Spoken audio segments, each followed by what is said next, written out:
Mel Gibson attempted to warn us about the hidden evils of this world countless times in the past 30 years. Whether he was outing predatory Hollywood elites or attacking the president, he refused to hold his tongue on controversial topics, which made some very powerful people upset with him. His unapologetic opinions have rendered him a reputation as homophobic, anti-Semitic, racist, an abuser, and straight up crazy, which resulted in him losing major film roles and nearly being blacklisted from Hollywood. Most people's number one fear is public humiliation, okay? I don't give a fuck anymore. I'm not afraid of it, because I've had plenty. However, after his recent appearance on the Joe Rogan podcast, it seems the opinion about Mel has dramatically shifted. Love how Mel is at the intersection of genius and madman. Mel Gibson, one of the few Hollywood actors that I feel has a heart of truth. Over the years, Hollywood's dark secrets have slowly come to light, with some of the most unimaginable conspiracies being considered in normal discourse. Today we are going to analyze the controversial things that ruined Mel Gibson's reputation in Hollywood, starting with this 1998 interview where he may have crossed a line. Other points of interest about women, you know. There's a producer I know, successful producer, I will not mention names, but his whole opinion about women on film, from beginning to end, is very brief. He says, women on film, either naked or dead. Both is better.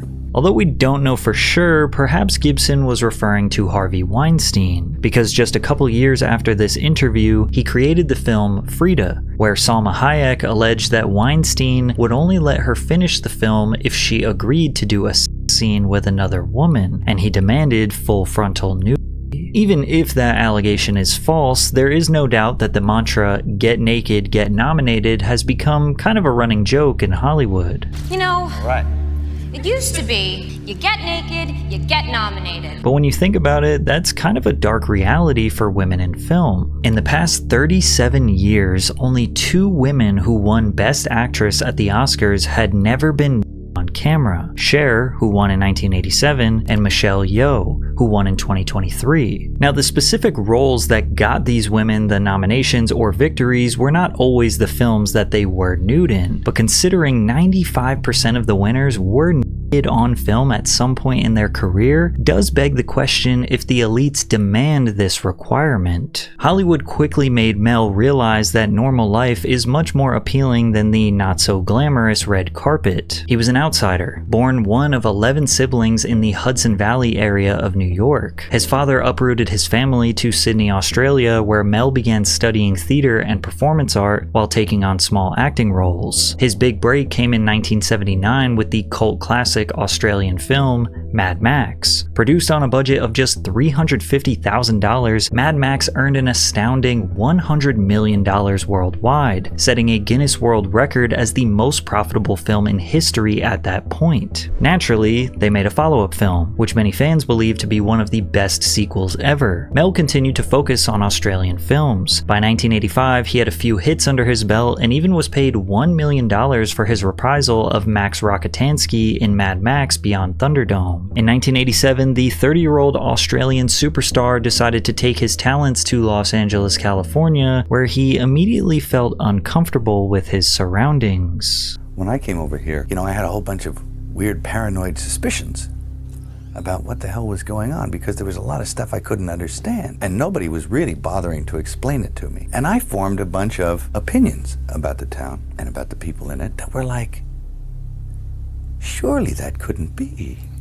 because a whole place can't be like, Weird Town, where the stranger wanders in and all the people are in the bar and they all shut up when he looks at them, and they tell you don't go into the house on the hill, and it's like that. And then you go away and you think, no, I was wrong. I mean, that's insane thinking. I'm paranoid. I imagined that stuff. That couldn't be the reason for why so-and-so was acting like. Could it? And then you find out later on the track that you were exactly on track, that some of your worst nightmares were real. It's tough to know exactly what Mel was referring to. Was he just simply put off by rude socialites who are raised in the valley and act like Los Angeles is the center of the universe? Or did he see something darker and more suspicious? The AFC and NFC Championship weekend is almost here, and Underdog is the place to play if you're a fan looking to cash in on all your favorite athletes' performances. Underdog is available in over 30 states, including California, Missouri, and Texas. Just call your shot by picking higher or lower on 2 or more players' stats for a shot to win real money. I've been loving playing on Underdog. Here are some of my recent wins. If you haven't played on Underdog yet, you gotta get there and claim your free pick. It's a free W for your entry just waiting for you. Start playing today. Use code PatrickCC and get up to $1,000 in bonus cash when you make your first deposit. Download the app today and turn every bucket into a W with Underdog. Despite him feeling uneasy, he stuck around. In 1987, he landed a leading role in the buddy action movie Lethal Weapon that would catapult him into A-list fame. Lethal Weapon became a massive hit, ranking as the 8th highest grossing film of '87 and kickstarting an iconic franchise with 4 movies in total. Mel generated nearly $900 million at the worldwide box office in the 80s, making him more successful than guys like John Travolta and Samuel Jackson. However, his global box office success in the 90s would make him the 10th highest earning actor in the industry, just ahead of 90s icons like Jim Carrey and Tom Cruise. And that's due to his run of hits including the thriller Ransom, the Disney classic Pocahontas where he voices John Smith, and of course his most iconic film, Braveheart. Released in 1995, the film was directed by Gibson, and he also played the lead role of William Wallace, who led a rebellion against English oppression in the late 13th century. The film was an absolute smash, making about 4 times its original budget and providing fans with quotable, patriotic lines for decades. They may take our lives, but they'll never take our freedom! The film cleaned house when it came to awards the following year, winning Best Picture, Best Director, Best Cinematography, Best Effects, Sound Effects, Editing, and Best Makeup. And while most celebrities at their peak would do anything to protect their money and status, Gibson did the exact opposite. He was eager to speak his mind about anything, no matter how controversial it was. Like in this 1995 interview with Playboy magazine where he made comments about world leaders and hinted at the existence of a deeper, more secretive government entity. How do you feel about Bill Clinton? He's a low-level opportunist. Somebody's telling him what to do. Who? The guy who's in charge isn't going to be the front man ever. If I were going to be calling the shots, I wouldn't make an appearance. Would you? You'd end up losing your head. It happens all the time. All those monarchs. If he's the leader, he's getting shafted. What's keeping him in there? Why would you stay for that kind of abuse? Except that he has to stay for some reason. He was meant to be the president 30 years ago if you ask me. He was just 18 then.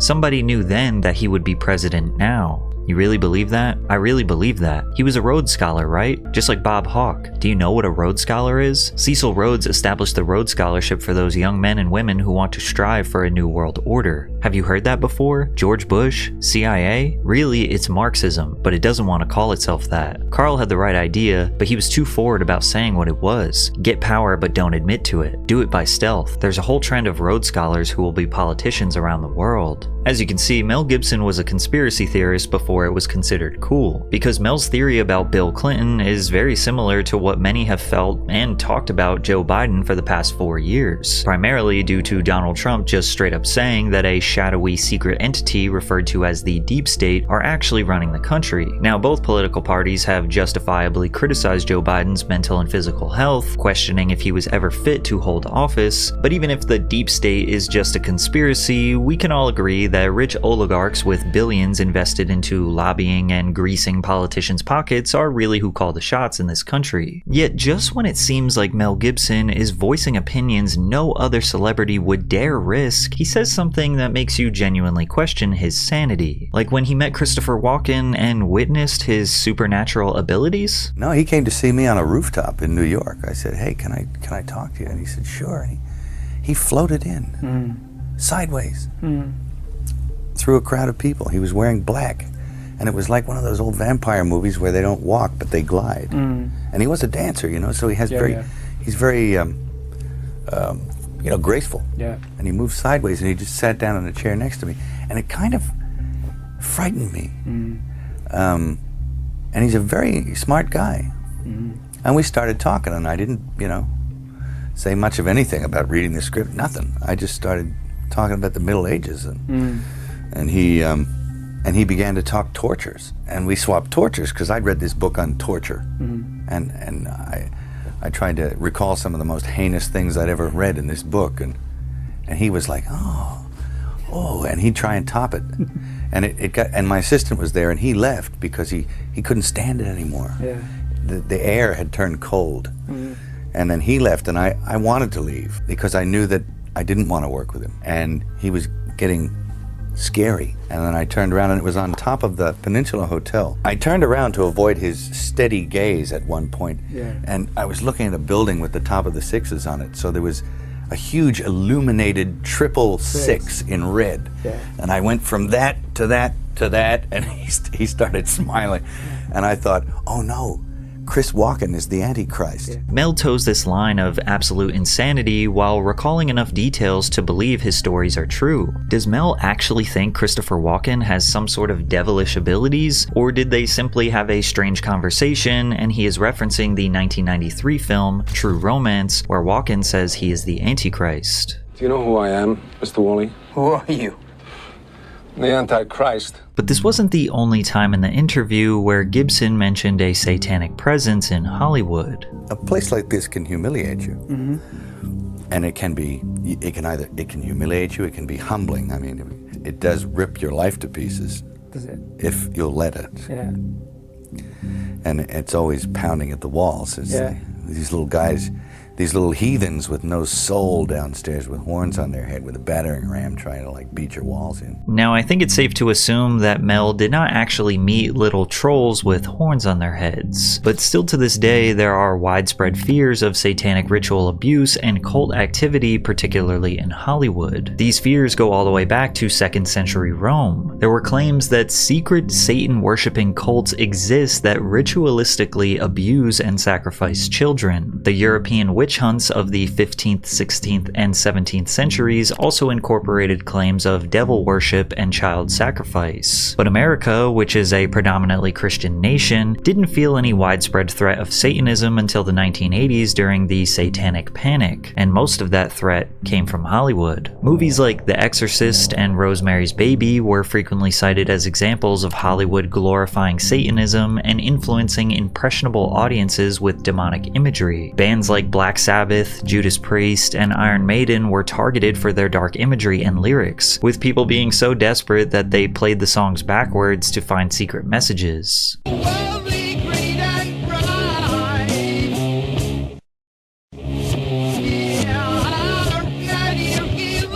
This was seemingly nothing more than an overreaction from conservative parents around the country, but Mel Gibson was living in the heart of the land that people deemed as demonic, and it compelled him to make the world know exactly who he tied his allegiance to. Mel was steamrolling into the 2000s, and it looked like he was on his way to being a top 10 superstar for the next decade. What Women Want, Chicken Run, and Signs were back-to-back-to-back multi-$100 million hits. His peak in success would be in 2004, but it also resulted in his demise. In 2004, Mel Gibson wrote and directed the controversial film The Passion of the Christ, which depicts the final 12 hours of the life of Jesus of Nazareth on the day of his crucifixion in Jerusalem. After release, the reception was mixed. Opposers believed that the brutality and torture displayed in the film was over the top, but Christians believe that the movie helps us understand just how horribly Jesus suffered. You know, you step into that arena,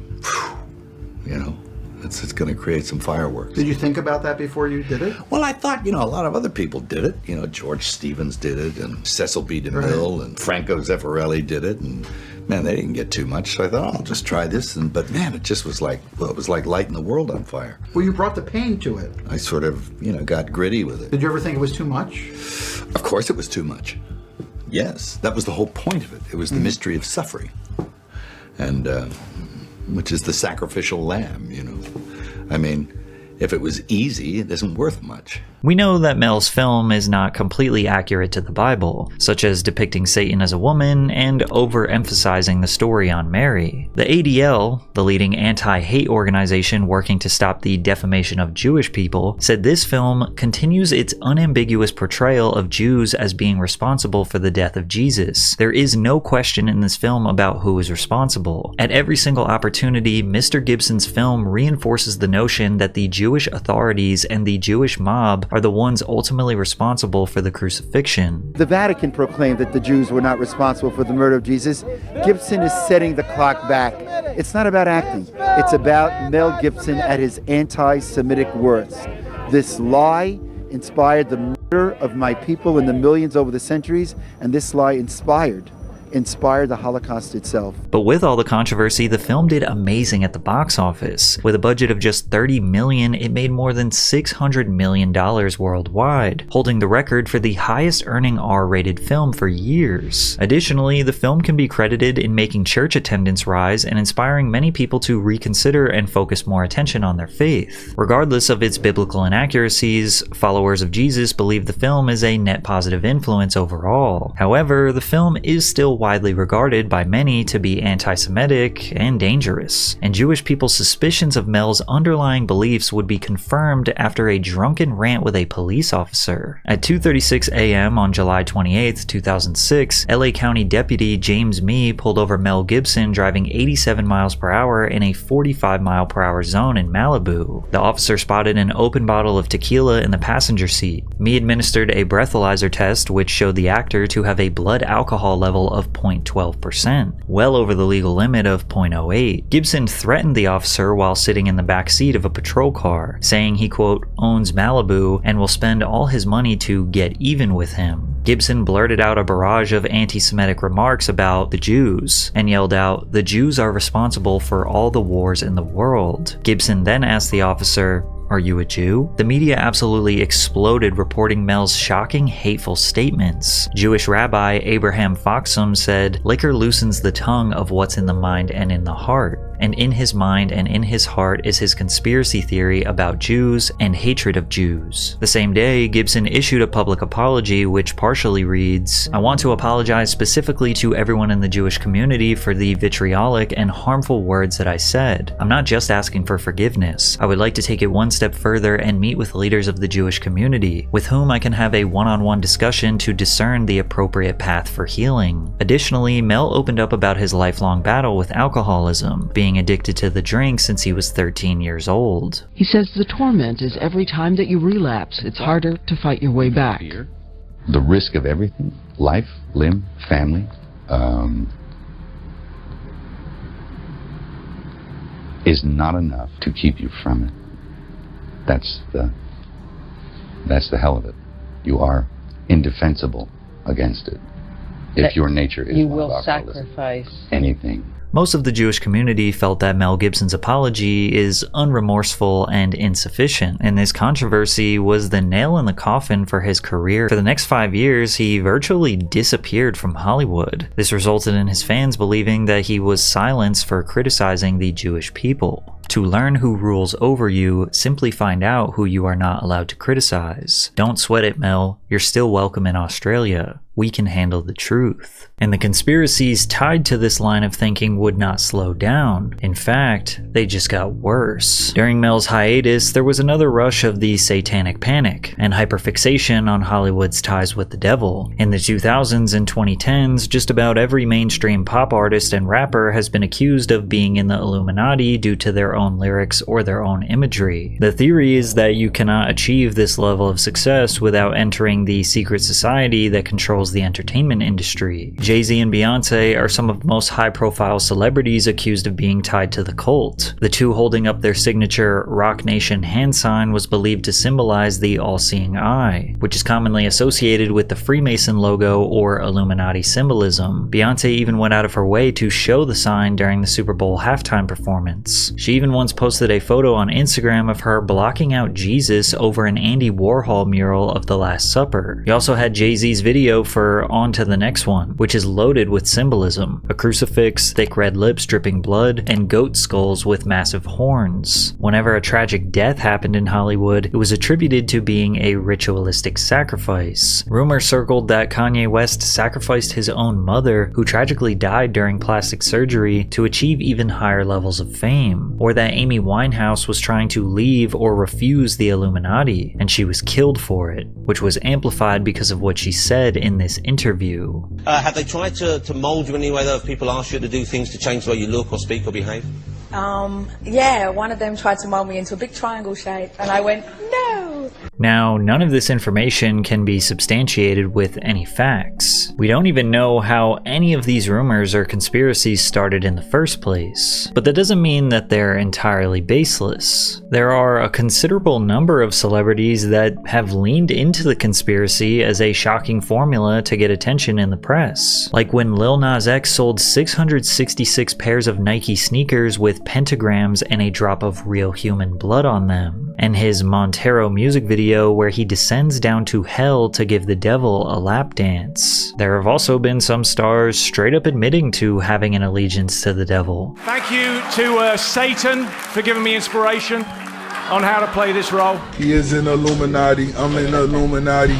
That's how I got introduced to the music industry. I swear I wanted to be like the Amy Grant of music. Yeah. But it didn't work out, and so I sold my soul to the devil. Yet most people chalk these confessions up to nothing more than marketing. Celebrities knowing that the internet is going to run off on conspiracy theories and just keep their names in blogs and tabloids and tweets. But in the past few years, these conspiracies have gotten much deeper, darker, and more politically oriented. While many people have become more open to the idea that Hollywood is filled with filthy rich sinners who indulge in immoral behavior, when it comes to politicians and their involvement in this type of behavior, there is still a clear divide between right-wing and left-wing. Then again, it's understandable why a logical, reasonable person would reject these theories. Like the one where global elites torture children to harvest the chemical adrenochrome from their blood, which they then inject in order to stay healthy and young. Now, adrenochrome is produced by the oxidation of adrenaline and has no known psychoactive effects. This narrative echoes historical anti-Semitic blood libel myths, falsely accusing Jews of using Christian children's blood for rituals. A famous case in 1475 is a horrific example. 2-year-old Simon disappeared from the Italian city of Trent, and the local Jewish community was rounded up and burned at the stake after being forced to confess under torture that the boy had been sacrificed and his blood used to bake matzah. This blood harvesting theory has been closely intertwined with Pizzagate, which claimed that Hillary Clinton was running a child ring out of the Comet Ping Pong Pizza Shop in Washington, D.C. The origins of this conspiracy derive from 30,000 leaked emails sent to and from Hillary Clinton's private email server while she was the Secretary of State. The emails were mainly about fundraising events, but high-profile pro-Donald Trump figures such as Mike Cernovich and Alex Jones began advancing the claim that the emails were proof of ritualistic child abuse. One email in question belonged to Hillary Clinton's campaign chairman, John Podesta, revealing an invitation by his brother to a spirit cooking dinner at the home of artist Marina Abramovich. She wrote, "I am so looking forward to the spirit cooking dinner at my place. Do you think you will be able to let me know if your brother is joining?" Spirit cooking with essential aphrodisiac recipes is a performance art piece released in 1996, with Marina writing a series of cryptic, poetic instructions and recipes on walls in pig's blood. People have interpreted the performance art as occult or satanic rituals. They arrived at those conclusions from countless performance art gatherings with high-profile figures that showcase them eating and drinking off of or around stagnant human bodies. Perhaps one of the weirdest ones is Lady Gaga drinking the liquid surrounding this woman's body that seemingly symbolizes someone dying and bleeding out. Marina has also been tied to several Hollywood stars, including Jay-Z and Beyonce. She even directed and was featured in Jay-Z's 2013 performance art film called Picasso Baby. Nobody knows exactly what happened at these private spirit cooking dinners or if Hillary Clinton even attended, but many believe that the elites are acting openly to taunt the public. Opposers look at the believers of these conspiracy theories as really nothing more than victims of right-wing propaganda. There is no doubt that Trump's relentless attack on the mainstream media for pushing fake news has led to many people automatically questioning what they see online and in the news. Now, asking questions and wanting to fact-check things is completely normal, but it can start to spiral out of control. Opposers believe that these conspiracies rely on extreme, unfounded claims that defy logic, evidence, and basic scientific understanding. The deep social and psychological entrenchment of believers coupled with their rejection of credible evidence can make individuals seem disconnected from rational thought, which is perfectly represented by this QAnon follower subjecting his children to his ideologies. Now you have to understand that he speaks in cryptic code. There's actually a Q clock that you have to decipher all this stuff from.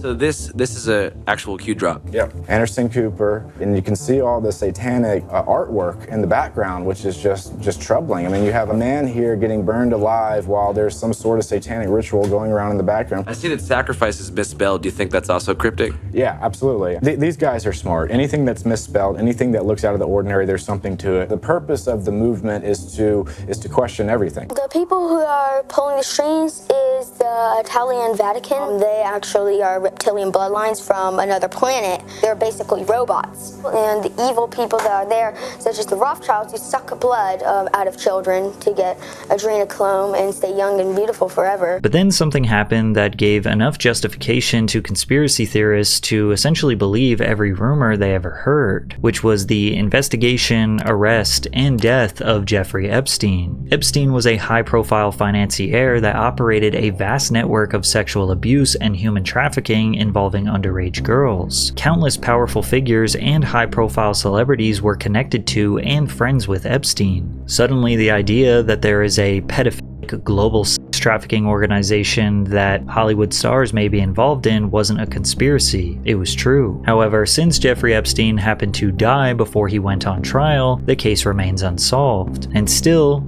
6 years later, no names, no flight logs to his private island, or really any information has been revealed that incriminates any co-conspirators. As far as we know, Epstein and his wife, Ghislaine Maxwell, were the only two operators and offenders. Mel Gibson saw this as the perfect time to revive his career, to come back and express the sentiments he alluded to 25 years prior. One of the most disturbing problems in our world today is human trafficking, and particularly the trafficking of children.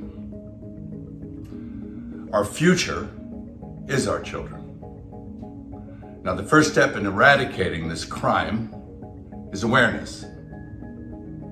Go see Sound of Freedom. In 2023, Mel re-arrived in the pop culture zeitgeist as he was the executive producer of the film Sound of Freedom. This is a low-budget action thriller about a US federal agent who goes rogue on a mission to rescue children in Latin America from sex trafficking. After raking in over $180 million at the domestic box office, it drew an immense amount of criticism. Much of the controversy surrounding this film stems from Jim Caviezel and Tim Ballard, who have openly supported QAnon. They perpetuated narratives that the elites are nothing more than adrenochrome harvesting, child sacrificing heathens, which made opposers feel that the film wasn't even worth watching if you had incredibly biased and radical men writing and producing it. But much like Gibson's Passion of the Christ, many supporters felt that even if the film doesn't provide a realistic perception of what it takes to discover and rescue child trafficking victims, just discussing the global issue is a net positive. That's definitely how most of Joe Rogan's followers felt after Mel's appearance on his show. Although Mel wasn't talking about Hollywood specifically, he did have some interesting suspicions about human civilization as a whole. We're looking at a world where there are big realms,